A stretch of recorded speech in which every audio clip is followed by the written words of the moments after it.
اب ذرا ایک بدچلن عورت کے مکر و فریب کا واقعہ بھی سن لیجیے۔ بنی اسرائیل کے یہاں ایک پہاڑ تھا جسے وہ بڑی عظمت والا سمجھتے تھے اور اس کی بڑی عظمت و توقیر کرتے تھے، اور اگر کسی بات کا فیصلہ کرتے وقت قسم کھانے کی نوبت آتی تو اس پہاڑ پر چڑھ کر قسم کھاتے اور اسے وہ سچا سمجھ لیتے۔ اس شہر میں ایک خوبصورت عورت تھی جس کا ایک نوجوان سے ناجائز تعلق ہو گیا۔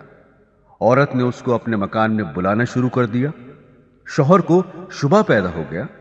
بیوی سے کہا کہ مجھے شبہ ہے کہ میری غیر حاضری میں کوئی تمہارے پاس آتا ہے۔ عورت نے انکار کیا۔ شوہر نے کہا اگر تو سچی ہے تو پہاڑ پر چڑھ کر قسم کھا لے کہ تیرا کسی سے ناجائز تعلق نہیں ہے۔ عورت نے کہا ہاں، میں کل پہاڑ پر چل کر قسم کھانے کو تیار ہوں۔ ادھر اس نے اپنے آشنا سے کسی طرح چھپ کر یہ کہہ دیا کہ کل تم پہاڑ کے نیچے ایک گدھا لے کر کھڑے رہنا، میں اور میرا شوہر پہاڑ پر چڑھنے کے لیے وہاں آئیں گے، اور میں شوہر سے کہوں گی کہ پہاڑ پر چڑھتے ہوئے میں تھک جاؤں گی، اس بہانے تمہارا گدھا کرائے پر لے کر میں اس پر سوار ہو کر پہاڑ پر چڑھوں گی۔ تم گدھے والے کے بھیس میں وہاں موجود رہنا اور گدھے پر مجھے سوار کر کے میرے ساتھ ساتھ چلنا۔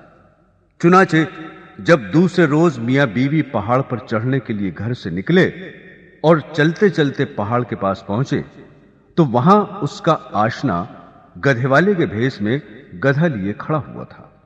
عورت نے شوہر سے کہا چلتے چلتے میں تھک گئی ہوں، مجھے یہ گدھا کرائے پر سواری کے لیے دو۔ شوہر نے گدھے والے سے کرایہ مقرر کیا اور بیوی کو گدھے پر سوار کر کے تینوں پہاڑ پر چڑھنے لگے۔ جب وہ جگہ آئی جہاں لوگ قسمیں کھاتے تھے تو اس مکار عورت نے اپنے آپ کو گدھے سے نیچے گرا دیا، اور اس گرنے میں اپنی رانے وغیرہ قابل سطر بدن بھی ننگا کر دیا، اور ایسی صورت پیدا کر دکھائی کہ شوہر نے یہی سمجھا کہ گدھے سے اتفاقاً گر گئی اور گرتے ہوئے اتفاقاً ننگی ہو گئی ہے۔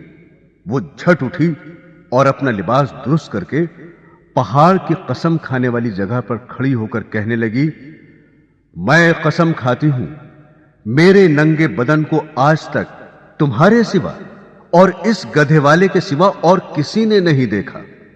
شوہر مطمئن ہو گیا کیونکہ اس نے یہ سمجھا کہ اس گدھے والے نے اسے گدھے سے گرتے ہوئے اس کا ننگا بدن اتفاقاً دیکھا۔ تو دیکھا آپ نے، عورت جب مکر و فریب پر آ جائے تو ایسی چالاکیاں دکھا کر شوہر کو بے وقوف بنا دیتی ہے، لیکن یہ پتہ نہیں کہ آج یہ گناہ کسی مکر و فریب سے چھپا بھی لیا اور کسی کو پتہ بھی نہ چلا تو کل قیامت میں یہ بات نہیں چھپے گی، اس لیے کہ اللہ کو سب کچھ معلوم ہے۔ اللہ سے کوئی کام چھپا ہوا نہیں، دنیا والوں سے چھپ سکتا ہے لیکن اللہ تعالی سے نہیں چھپ سکتا، اور اللہ کے نبی صلی اللہ علیہ وسلم نے اس کا عذاب بتا دیا کہ ایسی عورت سینے کے بل جہنم کے اندر جلے گی۔